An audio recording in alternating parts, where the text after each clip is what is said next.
Hello and welcome to Design Space Friday with Shirley Ross. Today we are going to create a Christmas card. I saw this design on Pinterest and I kind of fell in love with it and thought, ooh, let me see if I can recreate this in Design Space. And it turned out pretty good. It is an open card where this is cut out and the Mary is cut out, so you see whatever is behind it. And then the same with the Christmas tree, it's cut out, so you see the green that's behind it. And we are going to make one similar, just with a little bit different, just a little changes. I like to have more than one option. So we are going to start with a square, and we are going to unlock that square, and we are going to change it to 8.5, which will give us a 4.25 by 5.5 card, and do that 5.5. And then we are going to go over to the position and position it at 1 and 1. And for my Apple people, iPad people who might be watching this, you have the same options at the bottom of the screen on your iPad under your actions, or your edit. You have the layers, you have everything there, so you can play along. The only thing is, remember, you cannot work with 2 decimal points, so you can't make it a 4.25 card, but you could do a 4-inch card, so you could make it 8 by 5.5. So just remember, you can do the same thing, just take into consideration the limitations on the iPad. Okay, so once we have that, we're going to change it to red so that you can see it as we're working and adding other parts to it. So the next thing we're going to do is add a shape. And remember, as long as your shape is open, the option is open, you need to be careful that you don't accidentally add several more shapes. So you can close it if you want by either clicking off or clicking again on the object that you're working with and closing the images, or clicking on shapes and closing it. I sometimes add a bunch of them before I realize I forgot to unselect the free shapes. So this is the piece that we are going to use to slice, and we are going to add a score line to help us with placement of that. And I'll click on shapes and see, closed it. So the score line we're going to place first, and we're going to put it at 5.25. Remember, we moved the rectangle over an inch on the canvas, so we want to make sure, while this will still be a 4.25 card, we're putting this at 5.25 to take into consideration that inch. And then we're going to put it at 1, and we're going to make it 5.5. Now we're not going to attach it yet. You must attach it when you're finished, so that the score line becomes part of the card image. But we're going to be playing with slice, and slice does not like anything more than 2 images, so we only want to attach when we're done.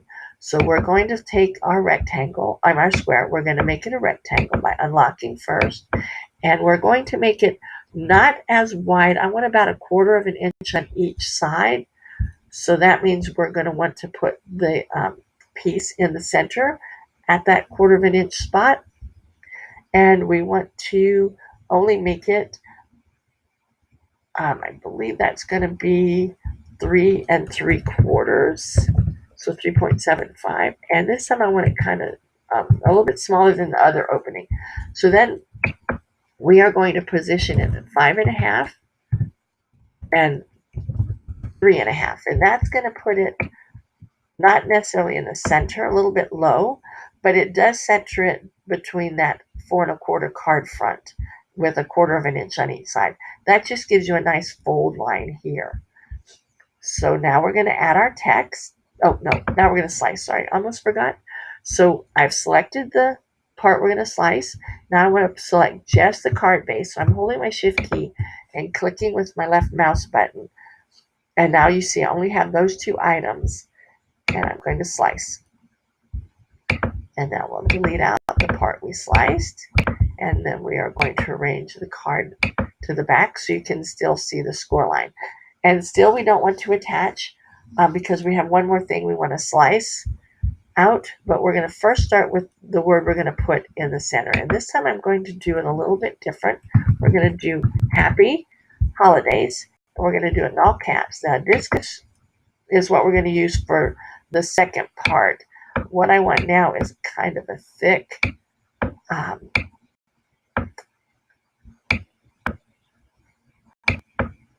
font. Sorry, I'm looking and I'm not able to do two things at once. So I kind of want a thick font. Let's keep going. That one has kind of crooked. I like Broadway, but Broadway, let's try it. Let's see what it looks like. That might work. All right, let's put that up there. You have to just kind of play and find what you like. Now, what we want to do is to center it in there a little bit. And I'm just doing this one by eyeballing. Sometimes I do just eyeball. We're going to make it longer. All right, that would really be cute too for a New Year's card. Using the Broadway, cut the center out, put a little champagne glass in the bottom. So many different ideas. All right, and we've already selected this. Now we're gonna shift and select the card base, and we're gonna weld. Again, you didn't want to select everything because you would then weld in your score line, and you don't want to do that. So let's arrange this to the back. So I like that one. Now we're going to add holidays. And this time I'm going to do it in lowercase. And I want a different font. And that was where I was going to use the discus one. Let's see if I can find it. They are in alphabetical order. So that should help in finding. I can also type discus. There we go. And I think those two will go good together. Now this one I want to make smaller so that it just shows under.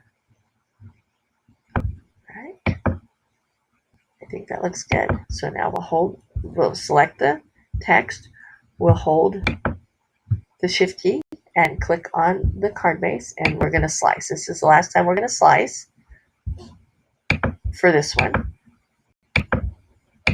Now you may want to slice more. You may want to, let's arrange it to the back. You may want to put a wreath at the top. You may want to put any kind of an image and have it sliced out. You could even just have it placed on top. You don't have to do like I did in the original one where I did the Christmas tree, but I added the bow at the bottom. I think this one would be really cool with some Close to My Heart shimmer trim across the bottom, and not put anything at the top, just a very plain Happy Holidays. And then what you want to do next is attach your score line when you're done slicing and welding. So again, we'll select the score line, hold the shift and select the whole card and hit attach. So that becomes one image and you can move it around. Now what I did was I went ahead and created the background piece that I wanted. So again, one more time, bring in that square, click on shapes to turn that off, unlock, and this time we're going to make it 4 by 5 1/4, and that will make a background that will fit center in the back. And let's see, let us make it a gray color, and we'll arrange the card to the front, and then you see the gray behind it. I was just thinking of a gray to go with the silver